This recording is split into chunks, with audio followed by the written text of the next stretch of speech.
I thought I'd start with telling you or showing you the people who started JPL. Well, they were a bunch of kids. They were kind of very imaginative, very adventurous, so they were trying at Caltech to mix chemicals and see which one blows up more. Well, I don't recommend that you try to do that now. In actuality, they blew up a shack, and Caltech told them, hey, you go to the Arroyo and really do all your tests in there. So that's what we call our first 5 employees during the tea break, in here. As I said, they were adventurous people. Matter of fact, one of them was kind of part of a cult which was not too far from here on Orange Grove, and unfortunately blew up himself because he was kept mixing chemicals and trying to figure out which one were the best chemicals. So that gives you kind of flavor of the kind of people we have there. We try to avoid blowing ourselves now. This one I thought I'll show you. Guess which one is a JPL employee, out of this crowd. I tried to come like him this morning, but as I walked out, then it was too cold, and I said I'd better put my shirt back on. But more importantly, the reason I wanted to show this picture, look where the other people are looking and look where he is looking. Wherever anybody else look somewhere else and go do something different, on doing that. And that's kind of what has been the spirit of what we are doing. And I want to tell you a quote from Ralph Emerson that one of my colleagues, put on my wall in my office, and it says, "Do not go where the path may lead. Go instead where there is no path and leave a trail." And that's my recommendation to all of you. Look where everybody is doing what they are doing. Go do something completely different. Don't try to improve a little bit on what somebody else is doing, because that doesn't get you very far. And in our early days, we used to work a lot on rockets, but we also used to have a lot of parties. As you can see that one of our parties, a few years ago. But then a big difference happened about 50 years ago after Sputnik was launched. We launched the first American satellite, and that's the one you see on the left in there. And here we made a 180 degrees change. We changed from a rocket house to be an exploration house. And that was done over a period of a couple of years, and now we are the leading organization, exploring space on all of your behalf. But even when we did that, we had to remind ourselves at some time there are setbacks. So you see on the bottom, that rocket was supposed to go upward. Somehow it ended going sideways. So that's what we call the misguided missile. But then also, just to celebrate that, we started an event at JPL for misguided missile. So we used to have a celebration every year and select. There used to be competition and parades and so on. It's not very appropriate to do it now. Some people tell me to do it, and well, that's not really proper, these days. So we do something a little bit more serious, and that's where you see in the last Rose Bowl, when we entered one of the floats, that's more on the play side, and on the right side, that's the rover just before we finished its testing to take it to the Cape to launch it. These are the rovers that you have on Mars now. So that kind of tell you about kind of the fun things, and the serious things that we try to do. But I thought I'm going to show you a short clip of one of our employees to kind of give you an idea about some of the talent that we have at JPL.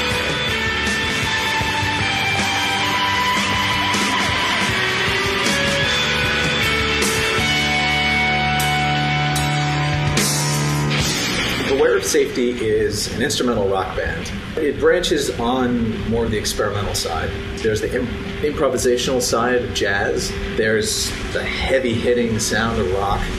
Being able to treat sound as an instrument and be able to dig for more abstract sounds and things to play live, mixing electronics and acoustics. The music's half of me, but the other half, I've landed probably the best gig of all. I work for the Jet Propulsion Lab, and I'm building the next Mars rover. Some of the most brilliant engineers I know are the ones who have that sort of artistic quality about them. You got to do what you want to do. And anyone who tells you you can't, listen to them. Maybe they're right. I doubt it. Tell them where to put it, and just do what you want to do. I'm Morgan Hendry. I'm NASA. Now, moving from the play stuff to the serious stuff, always people ask, why do we explore? Why are we doing all of these missions, and why we are exploring them? Well, the way I think about it is fairly simple. Somehow 13 billion years ago, there was a big bang, and you heard a little bit about the origin of the universe. But somehow, what strikes everybody's imagination, lots of people imagine, somehow from that original Big Bang, we have this beautiful world that we live in today. You look outside, you have all that beauty that you see, all that life that you see around you, and here we have intelligent people like you and I who are having a conversation here. All that started from that Big Bang. So the question is, how did that happen? How did that evolve? How did the universe form? How did the galaxies form? How did the planets form? Why is there a planet on which there is life which have evolved? Is that very common? Are there life on every planet that you can see around the stars? So we literally are all made out of stardust. We started from those stars, we are made of stardust. So next time you are really depressed, look in the mirror and you can look and say, I'm looking at the star here. You can skip the dust part. But literally we are all made of stardust. So what we are trying to do in our exploration is effectively write the book of how things have came about as they are today. And one of the first or the easiest place that we can go and explore that is to go toward Mars. And the reason Mars takes particular attention, it's not very far from us. It takes us only 6 months to get there, 6 to 9 months at the right time of the year. It's a planet somewhat similar to Earth. It's a little bit smaller, but the land mass on Mars is about the same as the land mass on Earth. You don't take the oceans into account. It has polar caps. It has an atmosphere, somewhat thinner than ours. So it has a weather. So it's very similar to some extent. And you can see some of the features, on it, like the Grand Canyon on Mars, or what we call the Grand Canyon on Mars, is like the Grand Canyon on Earth, except a hell lot larger. So it's about the size, of the United States. It has volcanoes on it. And that's Mount Olympus on Mars, which kind of huge volcanic shield on that planet. And if you look at the height of it and you compare it to Mount Everest, you see it will give you an idea of how large that Mount Olympus, is relative to Mount Everest. So it basically dwarfs, Mount Everest here on Earth. So that gives you an idea of the tectonic events or volcanic events which have happened on that planet. Recently, from one of our satellites, to show you that it's Earth-like, we caught a landslide occurring as it was happening. So it is a dynamic planet, and activity is going on it as we speak today. And these rovers, people wonder now, what are they doing today? So I thought I will show you a little bit what they are doing. This is one very large crater. Geologists love craters, because craters like you dig a big hole in the ground without really working at it, and you can see what's below the surface. So this is called Victoria Crater, which is about a few football fields in size. And if you look at the top left, you see a little teeny dark dot. This picture was taken from an orbiting satellite. If I zoom on it, you can see that's a rover on the surface. So that was taken from orbit. We had the camera zoom on the surface, and we actually saw the rover on the surface. And we actually used the combination of the satellite images and the rover to actually conduct science, because you can observe large areas and then you can get those rovers to move around and basically go to certain locations. So specifically what we are doing now is that rover is going down in that crater. As I told you, geologists love craters. And the reason is, many of you went to the Grand Canyon, and you see in this wall of the Grand Canyon, you see these layers. And what these layers, that's what was the surface used to be a million years ago, 10 million years ago, 100 million years ago, and you get deposits on top of them. So if you can read the layers, that's like reading your book, and you can learn the history of what happened in the past in that location.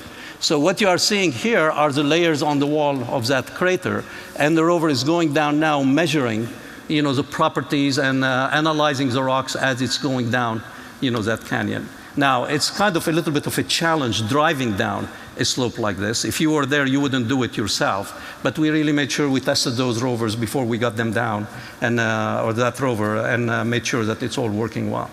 Now, when I came last time, shortly after the landing, I think it was like 100 days after the landing, I told you, well, we are surprised that those rovers are lasting even 100 days. Well, here we are 4 years later, and they are still working. Now you say, Charles, you were really lying to us and so on. But that's not true. We really believe they were going to last 90 days or 100 days because they are solar powered. And Mars is a dusty planet. So we expected that dust will start accumulating on the surface. And after a while, we don't have enough power, to keep them warm. Well, I always say it's important that you are smart, but every once in a while, it's good to be lucky. And that's what we found out. It turned out every once in a while, there are dust devils which come by on Mars, as you are seeing here. And when the dust devil comes over the rover, it just cleans it up. And it's like a brand new car that you have. And that's literally why they have lasted so long. I mean, now we designed them reasonably well, but that's exactly why they are lasting that long and still providing all the science data. Now, the two rover, each one of them is kind of getting old. One of the wheels is stuck, is not working, one of the front wheels. So what we're doing, we're driving it backward. And the other one has arthritis, so the shoulder joint, is not working very well, so it's walking like this, and we can move the arm, that way. But still, they are producing a lot of scientific data. Now, during that whole period, a number of people got excited, outside the science community about these rovers. So I thought I'll show you a video just to give you a reflection about how these rovers are being viewed by people other than the science community. So let me go on the next short video. Okay, by the way, this video is pretty accurate of how the landing took place, about 4 years ago. Okay, we have parachute online. Okay, inflate airbags. Found. Camera off. I'm gonna have a picture right now. That's about what happened in the mission operation, though. Not exactly like this. Now, if there is life, the Dutch will find it. Wait.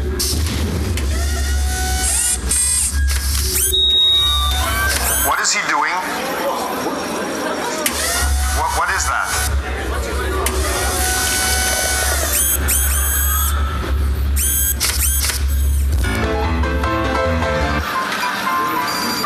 Not a bad ad for that.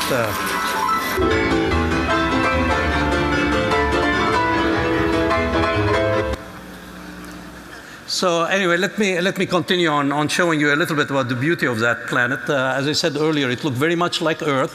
So you see sand dunes. It looks like I could have told you these are pictures taken from the Sahara Desert to someone, and you'd have believed me, but these are pictures taken from Mars.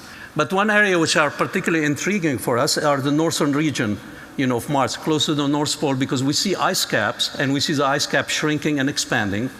So it's very much like you have in northern Canada. And we wanted to find out, and we see all kinds of glacial features on it. So we wanted to find out, actually, what is that ice made of? And could that have embedded in it some organic material? So we have a spacecraft which is heading toward Mars called Phoenix. And that spacecraft will land 17 days, 7 hours, and 20 seconds from now, so you can adjust your watch. So it's on May 25th, around almost just before 5 o'clock our time here on the West Coast. Actually, we will be landing on another planet. And as you can see, this is a picture of the spacecraft put on Mars. But I thought, just in case you are going to miss that show, in 17 days, I'll show you kind of a little bit what's going to happen. And that's what we call the 7 minute of terror.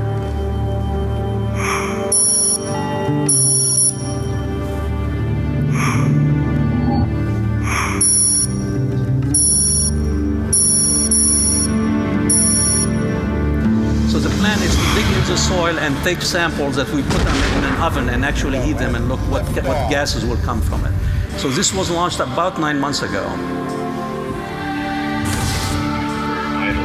We'll be coming in at 12,000 miles per hour, and in 7 minutes we have to stop and touch the surface very softly so we don't break that land.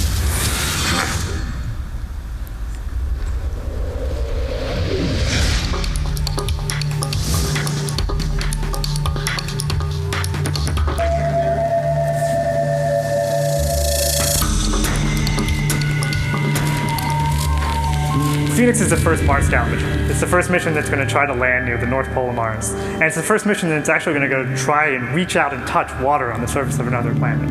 Where there tends to be water, at least on Earth, there tends to be life. And so it's potentially a place where life could have existed on the planet in the past.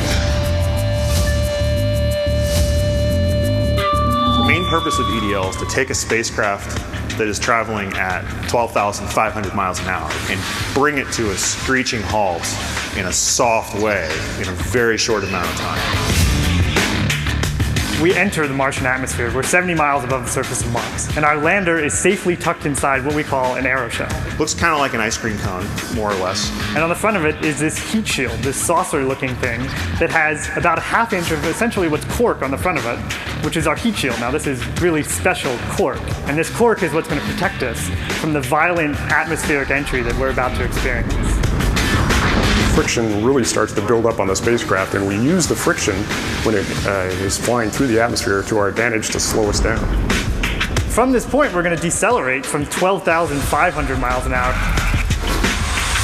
down to 900 miles an hour. The outside can get almost as hot as the surface of the sun. The temperature of the heat shield will reach 2,600 degrees Fahrenheit. The But the inside doesn't get very hot. It probably gets about room temperature.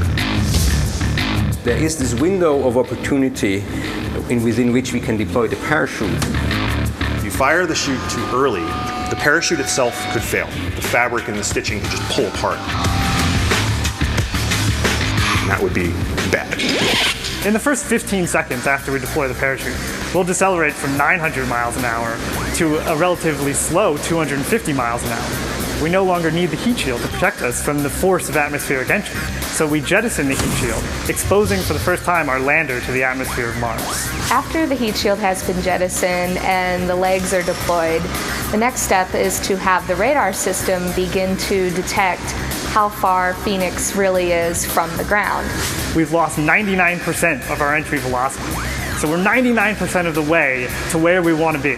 But that last 1%, as it always seems to be, is the tricky part. Now, the spacecraft actually has to decide when it's going to get rid of its parachute. We separate from the lander going 125 miles an hour at roughly a kilometer above the surface of Mars, 3,200 feet. That's like taking 2 Empire State Buildings and stacking them on top of one another. That's when we separate from the back shell, and we're now in free fall. It's a very scary moment. A lot has to happen in a very short amount of time. So it's in a free fall, but it's also trying to use all of its actuators to make sure that it's in the right position to land. And then it has to light up its engines, right itself, and then slowly slow itself down and touch down on the ground safely.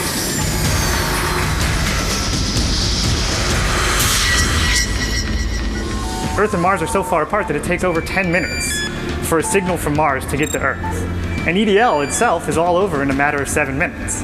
So by the time we even hear from the lander that EDL has started, it'll already be over.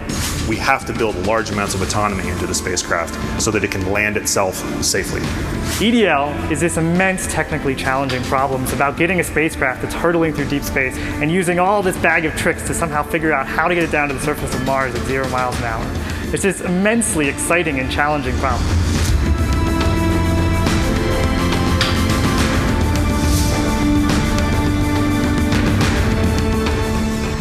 Hopefully it all will happen the way you saw it in here. So it will be a very tense moment, as we are watching that spacecraft landing on another planet.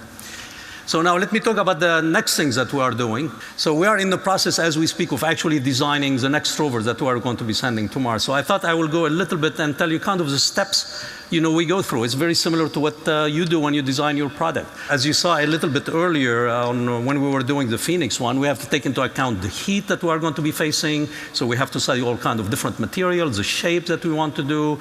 In general, we don't try to please the customer here. What we want to do is to make sure we have an effective, or an efficient, kind of a machine. First, we start by when we want to have our employees to be as imaginative as they can.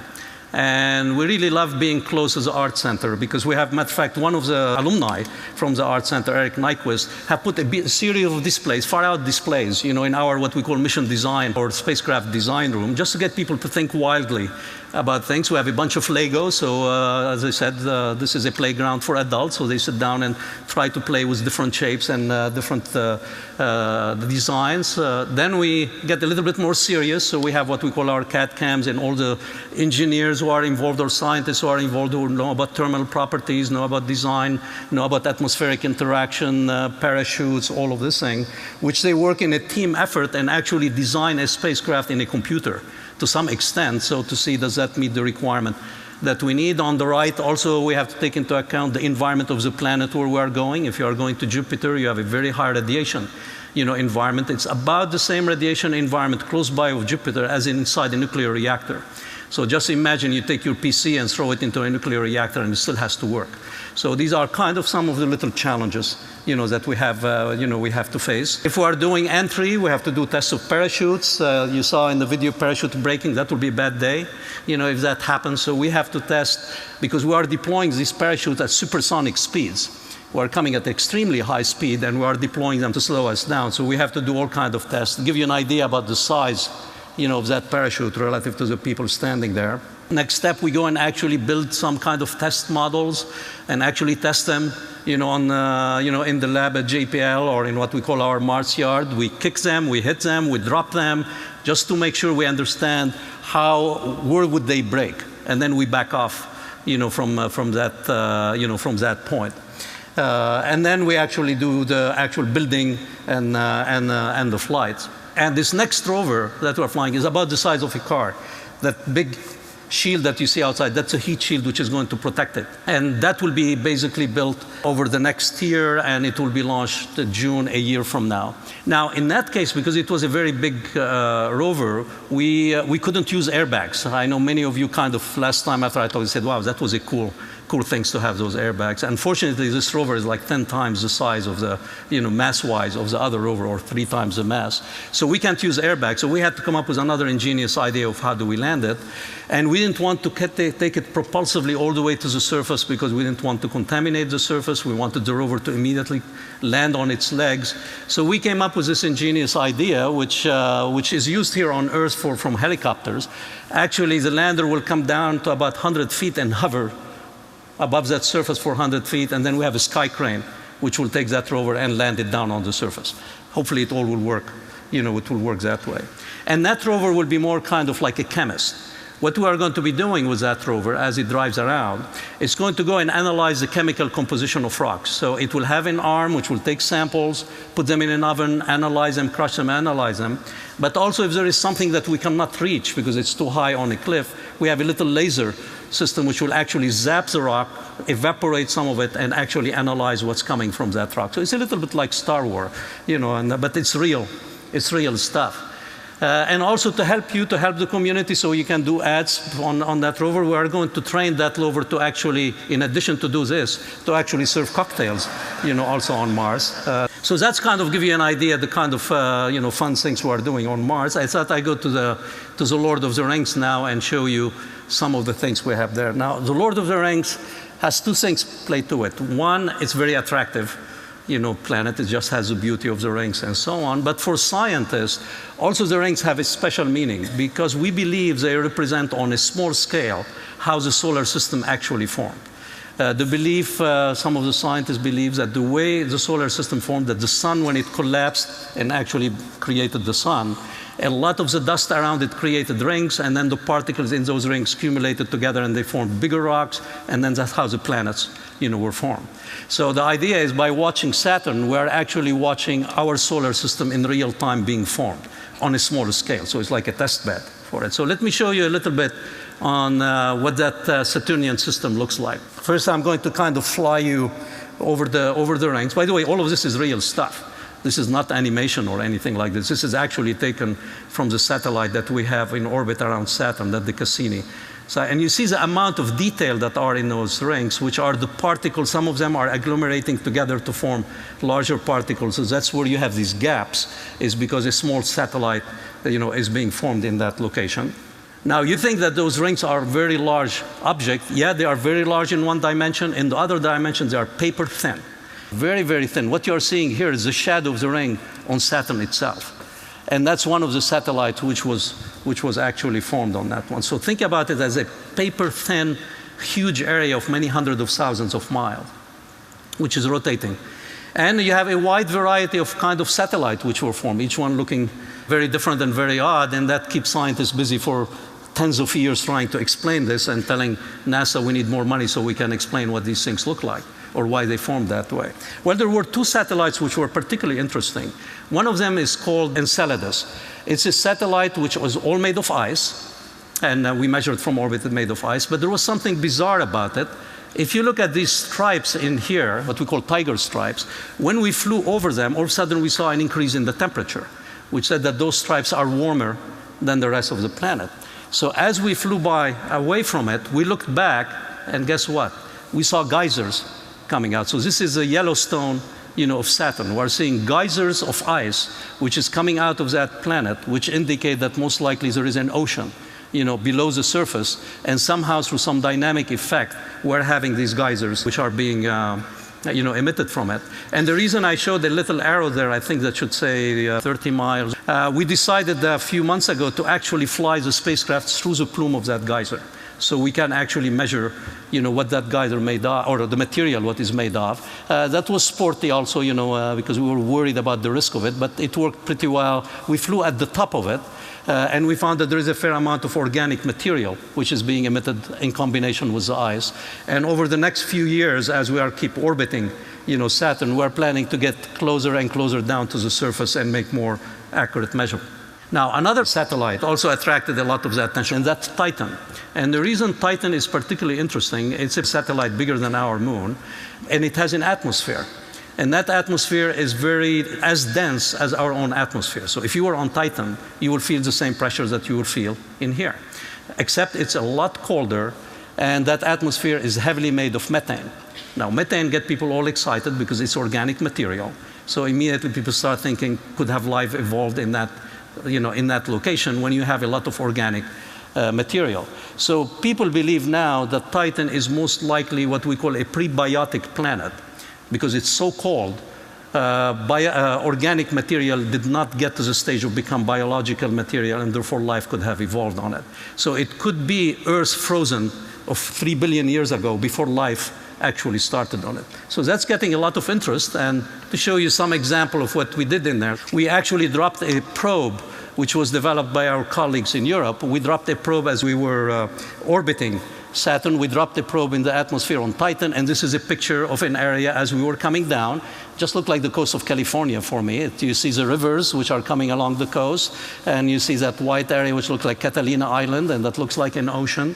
And then with an instrument we have on board, a radar instrument, we found there are lakes, like the Great Lakes in here. So it looks very much like Earth. It looks like there are rivers on it, there are oceans, there are lakes, we know there are clouds, we think it's raining also on it, so it's very much like the cycle on Earth, except because it's so cold, it could not be water, because water would have frozen. What it turned out that all what we are seeing, all these liquids, are made hydrocarbon and ethane and methane, similar to what you put in your car. So here we have a cycle of a planet which is like our Earth, but it's all made of ethane and methane and organic material. So if you were on Mars, on Titan, you don't have to worry about $4 gasoline. You just drive to the nearest lake, stick your hose in it, and you got your car filled up. On the other hand, if you light a match, the whole planet will blow up. So in closing, I thought I want to close by a couple of pictures, and just to kind of put us in perspective.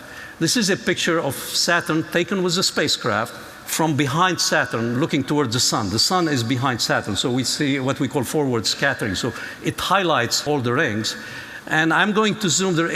I'm not sure you can see it very well, but on the top left, like around 10 o'clock, there is a little teeny dot, and that's Earth. You barely can see ourselves. So what I did, I thought I'll zoom on it. So as you zoom in, you can see Earth, just in the middle here. So we zoomed all the way on the Art Center. So thank you very much.